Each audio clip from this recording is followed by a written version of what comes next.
Well, what does your schedule look like for you guys for the next couple weeks as you prepare for the opener? Yeah, our kids are in class. It's a little bit like training camp as far as the practice routine and what we're trying to get in. Obviously, we don't have as many walkthroughs and the meetings aren't as long as they are able to be during training camp. But this week started with a 2-day block. Tomorrow will be an off day, and then we'll have another 3-day stretch and finish with another scrimmage on Saturday. Coach, I know I asked last week, and I'll ask again. Do you have any update on possible players who are opting out for the season? I do.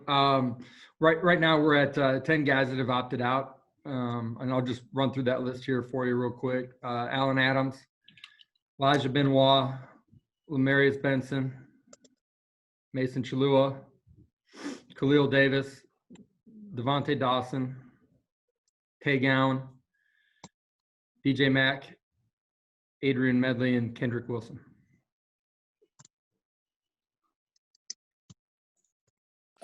Josh, what are your thoughts on those opt-outs and the idea of opting out for the season? What are those discussions like leading up to that decision for those players? Well, I mean, everybody's perspective and situation with COVID is different, and they're all valid and real. It's most unique thing that most of us have ever encountered in our lifetime, right? And so we've tried to educate our guys continuously as what the best practices are, educate them on what we're doing here to help try to keep them as safe as possible. Each of these kids that chose to opt out have different reasons behind their decision. They're valid, they're real. We support those guys and we'll continue to help them. Obviously they're going to be away from our program and that type of thing, but continue to help them in other areas of their life. Coach, there was an interesting thing that Randy Shannon said the other day when we talked to him, just, in the uncertainty of, I guess, maybe opt-outs or quarantine or positive tests, that you got to be ready for the unexpected. So he said, you guys have been moving players around. You talked about the secondary, safety's playing corner playing safety. Is that something you've discussed on offense and kind of with the extra time getting ready, kind of experimented with players in different spots in case you need to use them there? Yeah. For us, I think the most juggling that you do is on the offensive line. Your skill spot guys, our guys are able to move from, slot receiver outside and vice versa in what we do. And some of our experience there helps certainly. But with the offensive line, we've moved guys around and I've said this from the very beginning, this year's different than any other. The depth that you have is extremely important. And guys being able to move around and get themselves ready to play is going to be critical here. And that's, with COVID, but, the way that we're practicing, we basically split up into 2 different groups as well, has helped kind of force some of those things as well and put those guys in position to get those types of reps. Coach, in normal circumstances, you prepare your players to play in a loud environment such as the bounce house. With Danny White releasing only 25% capacity will be allowed, have you implemented any new strategies or anything in practice to try to prepare your players for the opposite and playing in a very quiet and unusual environment? Yeah, I think, in a normal year, you talk about going on the road, maybe a hostile environment, and having to create your own energy. This year, as much as any other year, you're going to need to do that inside of your own stadium. It will look and sound different than anything that you've prepared for. And just with the way that we have our facilities here and how we've met, we've switched up, which practice field we use as far as who travels. We have an offensive field and a defensive field.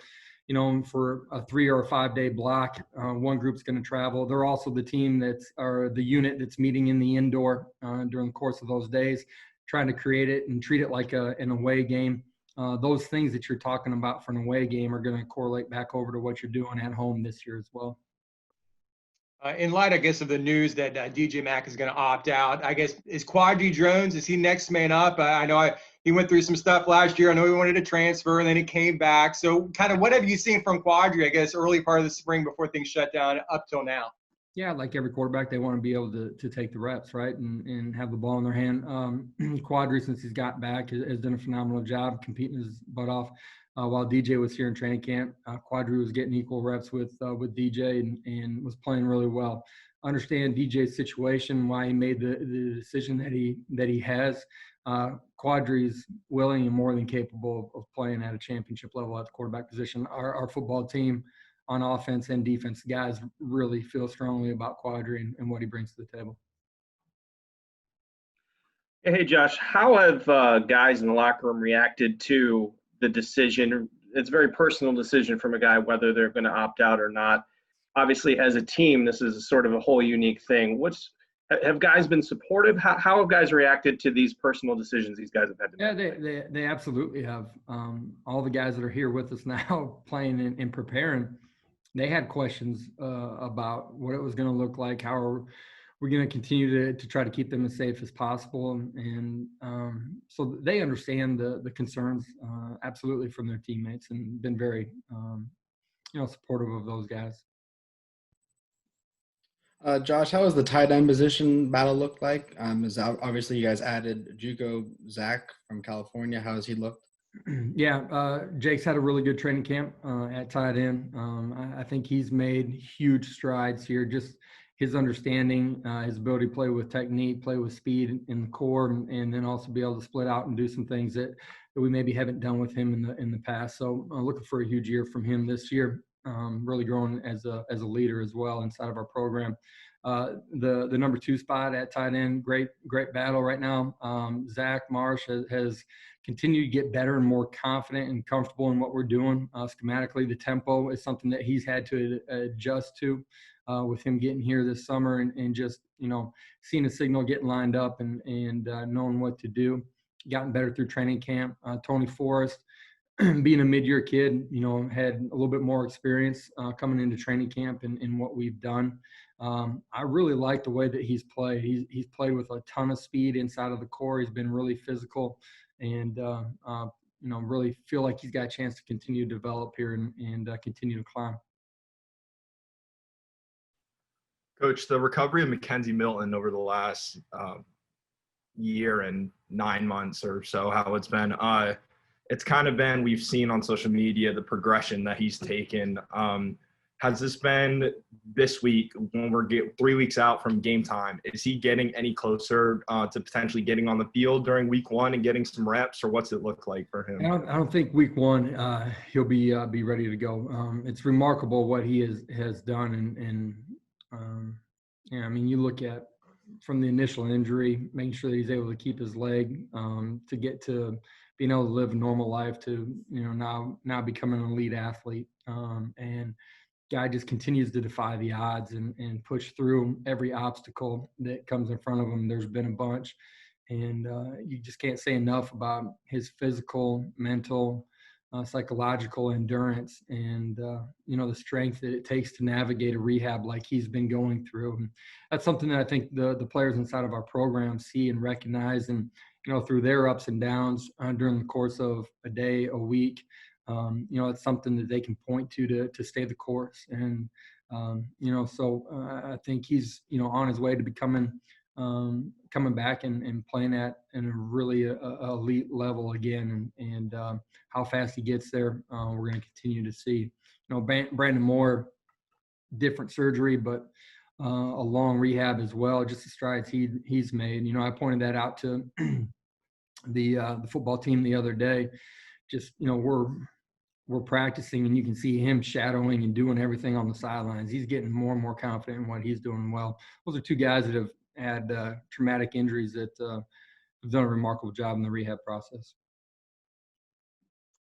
Coach, with Tay Gowan opting out, what does that second cornerback spot look like? And Corey Thornton getting an All-American honor yesterday, is he a part of that competition?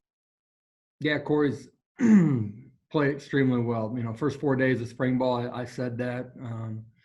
When we had our first interview, he was one of the names that I brought up. He's been really steady, playing with great confidence, and he's doing that because he's playing with great technique. He's able to reset from one play to the next play and just go play it free and independent of what's happened beforehand.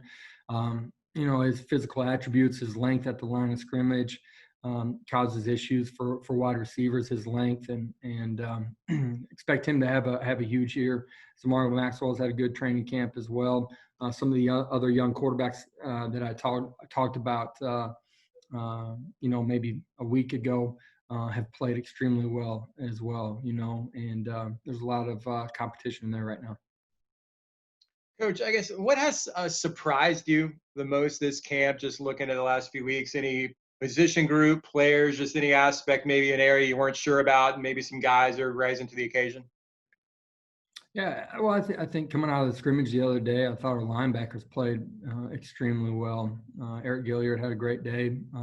Young linebacker Jeremiah Jean-Baptiste was running all over the field, sideline to sideline, and played really physical. I like what he's doing. I thought that group played well in the scrimmage the other day. I think our D-line, the depth that we have there, Cam Good had a really good scrimmage the other day. Played his most intentional football, from snap to whistle, played extremely hard and made a bunch of plays. Coach, how has the attitude evolved for the team as you start this thing out? The Big Ten Pac-12 news had just hit, and now it seems real. We get the announcement from Danny that there's going to be fans in the stands and all that stuff. Yeah, I think you go from complete uncertainty. You're seeing things in the media, social media. Don't know if you're going to play. You see conferences canceling. What's going to happen with our schedule, our league? And I think the ability of our players to stay the course, control what they can control, have fun and enjoy today. Because that's, really the only thing that's definitely promised to you. And as we've gone through training camp now, I think, they found the ability to have a lot of fun doing what they love to do too. During training camp, I think that took a couple of days too, just because of all the things that are new with COVID and how you're going to operate. There's all that anxious uncertainty and all that energy that builds up. And I thought our kids, after, maybe day 3, 4 really settled in, just enjoyed being around each other, competing and having fun. And now that leads to the point where they feel like they're getting close to being able to play a football game and go hit somebody in a different color. And they're excited about that. Josh, I know you guys had a scrimmage on Saturday, but did you get a chance to watch that college game, the college football game on Saturday night? Maybe just more so to see kind of some of the challenges that maybe some of those two schools had to face when it comes to COVID. Yeah, I got a chance to watch the first quarter. I went to bed after that, but I go to bed early. I thought just, the nuances of having to deal with travel, you know what I mean? And then your operations on the sideline, your ability to communicate while you're wearing a mask if you're a coach, all the things that are new this year that everybody's going to have to work through. Coach, you may not care too much for this, but the conference preseason poll came out today. You guys are predicted to win the conference. Just your thoughts on that. Yeah, I don't think anybody really remembers preseason pick. They don't remember a preseason, Heisman Trophy candidate. It comes down to what you do during the course of the season, right? I do like our football team. Love the way that they compete. Love the way that they love one another.